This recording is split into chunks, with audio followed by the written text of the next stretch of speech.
Hello friends, आपका स्वागत है मेरे चैनल में है। आज मैं डिस्कस करने जाता हूँ ड्रूपल लॉक मैकेनिज्म।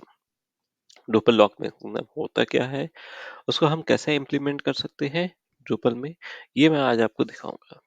तो ड्रूपल लॉक मैकेनिज्म के 3 स्टेप्स होते हैं। पहला होता है parallel request and race condition. इस सेक्शन में मल्टीपल रिक्वेस्ट पैरेलली एग्जीक्यूट हो सकते हैं, लाइक क्रॉन। सो क्रॉन हमारे एक साथ कई क्रॉन एग्जीक्यूट हो सकते हैं। दूसरा होता है लॉकिंग मैकेनिज्म। इसमें क्या करते हैं कि ड्रूपल लॉक मैकेनिज्म हम इम्प्लीमेंट करते हैं, ताकि अगर कोई प्रोसेस पहले से एग्जीक्यूट हो रहा है और कोई दूसरा एग्जीक्यूट होना है तो उनमें कोई कॉन्फ्लिक्ट ना हो, और दूसरा एग्जीक्यूट ना हो और वेट के जब तक कि पहला कंप्लीट ना हो जाए। थर्ड है हमारा एडवाइजरी लॉक सिस्टम। इसमें क्या होता है कि हमारा जब कोई प्रोसेस लॉन्ग टर्म के लिए एग्जीक्यूट होना होता है, तो वो दूसरे प्रोसेस को बता देता है कि अभी आपको वेट करना है, क्योंकि ये लॉन्ग टर्म के लिए या इतने टाइम के लिए एग्जीक्यूट होगा। उसके बाद ही आप अपना प्रोसेस या दूसरा प्रोसेस एग्जीक्यूट होगा। चलिए मैं आपको दिखाता हूँ कि कोड को हम कैसे एग्जीक्यूट कर सकते हैं, कैसे लिख सकते हैं और कैसे। तो यहाँ आप देख सकते हैं मैंने एक राउटिंग बनाया है। इस राउटिंग में मैंने दो कंट्रोलर ऐड किए हैं। पहले कंट्रोलर में हम ये चेक कर रहे हैं कि लॉक का स्टेटस क्या है, वो अवेलेबल है कि नहीं है। अगर कोई प्रोसेस पहले से एग्जीक्यूट हो रहा होगा, इट मींस लॉक अवेलेबल नहीं है, हम उसको एक्वायर नहीं कर सकते हैं। अगर वो अवेलेबल होगा, कोई प्रोसेस एग्जीक्यूट नहीं हो रहा होगा, तो हम उसको एक्वायर करेंगे और अपना पीस ऑफ कोड को एग्जीक्यूट करेंगे। दूसरे में ये है कि हम उसमें चेक करेंगे कि अगर नहीं है, और तो उसके बाद हम अपना जो भी पीस ऑफ कोड या जो भी हम बिजनेस बिजनेस कोड हमने लिखा हुआ है, उसको हम एग्जीक्यूट करेंगे और क्लाइंट की रिक्वायरमेंट को फुलफिल करने के लिए करेंगे। आइए मैं दिखाता हूँ अपना फर्स्ट कंट्रोलर। लॉक को इम्प्लीमेंट करने के लिए हमें सबसे पहले एक लॉक बैकएंड इंटरफेस है, उसको इंक्लूड करना होगा। तो मैंने यूज का कीवर्ड का यूज किया है उसको इंक्लूड करने के लिए। फिर है मेरा कंट्रोलर का नाम है क्रॉन स्टेटस कंट्रोलर।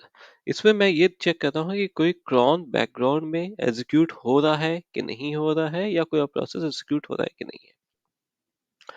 मैंने एक वेरिएबल बनाया है, आप देख सकते हैं यहाँ पे लॉग बैकएंड इंटरफेस का, जो कि ये इसी को बाद में एज एग्जीक्यूट करेगा और एक्सेस करेगा। यहाँ पे मैंने कंस्ट्रक्टर और क्रिएट का यूज किया है। यहाँ पे मैं ब्लॉक बैकएंड इंटरफेस को डिपेंडेंसी इंजेक्शन के थ्रू पास कर रहा हूँ। इन फ्यूचर अगर सेम क्लास को किसी और क्लास में एक्सेस करना हो या मल्टीपल टाइम यूज करना हो, तो मैं उसको कर सकता हूँ, इसलिए मैंने डिपेंडेंसी इंजेक्शन यूज किया है। तीसरा है मेरा स्टेटस। इसमें मैं ये चेक कर रहा हूँ कि लॉक अवेलेबल है कि नहीं। इट मींस कोई प्रोसेस एग्जीक्यूट हो रहा है कि नहीं हो रहा है। अगर कोई प्रोसेस एग्जीक्यूट नहीं हो रहा और अवेलेबल है, तो ये रिटर्न करेगा यस। और अगर कोई प्रोसेस ऑलरेडी एग्जीक्यूट हो रहा, इस केस में रिटर्न करेगा नो। आपको ब्राउजर पे देखिएगा यस और नो। ये है दूसरा मेरा कंट्रोलर। इसमें जो कि मैंने पहले ही बताया कि इसमें हम ये चेक करेंगे कि अगर कोई प्रोसेस एग्जीक्यूट नहीं हो रहा है, तो लॉग को हम एक्वायर करेंगे और अपना पीस ऑफ कोड, जो भी बिजनेस कोड मैंने लिखा है, उसको एग्जीक्यूट करेंगे। तो सेम वे मैंने इसमें भी लॉग क्लास को इंक्लूड किया है। इंक्लूड करने के बाद मेरा ये क्लास है acquire log controller.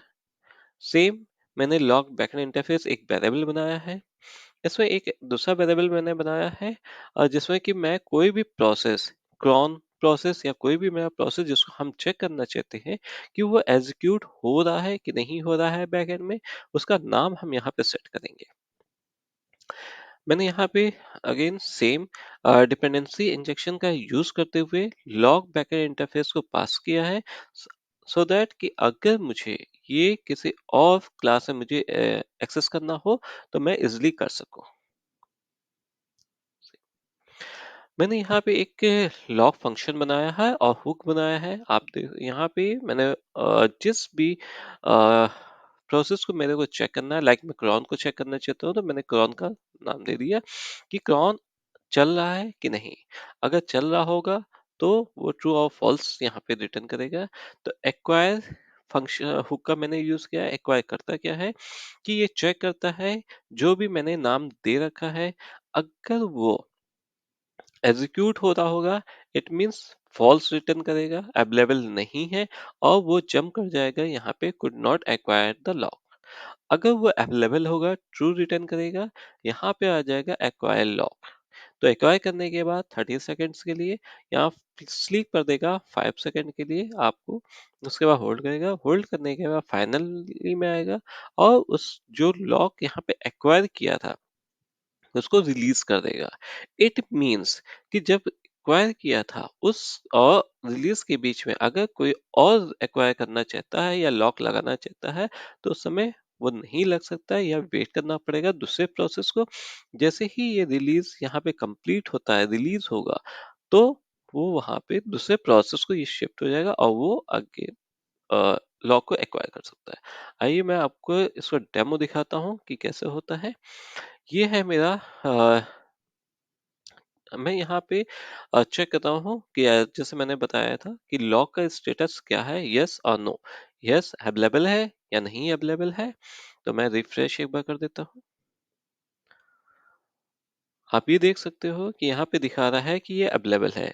It means backend में कोई प्रोसेस एग्जीक्यूट नहीं हो रहा है।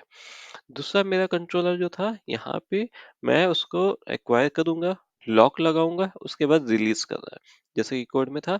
मैंने अब इसी के बीच में जैसे मैं एग्जीक्यूट करूंगा, इसी के साथ में मैं इस वाले टैब पे जा करके एग्जीक्यूट करूंगा और देखते हैं वहां पे यस आता है या नो आता है।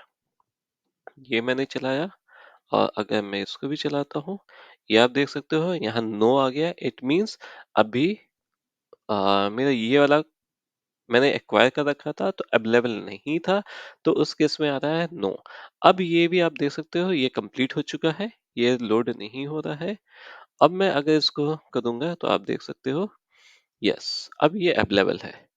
और अगर मैं यहाँ पे आपको लॉग में भी दिखाऊं तो आप देख सकते हो लास्ट एग्जीक्यूट होता है 1911 में। उससे पहले वाला रिफ्रेश करने पे आपको आएगा लेटेस्ट वन है 1925 पे चला है। लॉक एक्वायर हुआ, प्रोसेसिंग, फिर लॉक रिलीज हो गया। ठीक है। तो इस तरह से हम अपना लॉक को चेक कर सकते हैं कोई बैकएंड में कोई प्रोसेस एग्जीक्यूट हो रहा है नहीं हो रहा है, और अपने पीस ऑफ कोड को हम उसी तरह से एग्जीक्यूट कर सकते हैं। ये पूरा कोड आपको गिटहब पे मिल जाएगा। मैं यूआरएल बायोस में डाल दूंगा, वहां से आप इसको देख सकते हैं और एक्सेस कर सकते हैं। अ, साथ में अगर आपको वीडियो अच्छी लगी हो तो लाइक करिए, कमेंट करिए और सब्सक्राइब करिए और आइकन बेल को दबाइए ताकि आपको मेन आने वाले वीडियोस का आपको नोटिफिकेशन टाइमली मिलता रहे। अगर आप कोई और वीडियोस चाहते हैं जिसमें मैं बनाना है, तो आप मेरे को कमेंट करके बताइए, मैं उस पे वीडियो पे बनाऊंगा और आपके लिए लेकर के आऊंगा। धन्यवाद।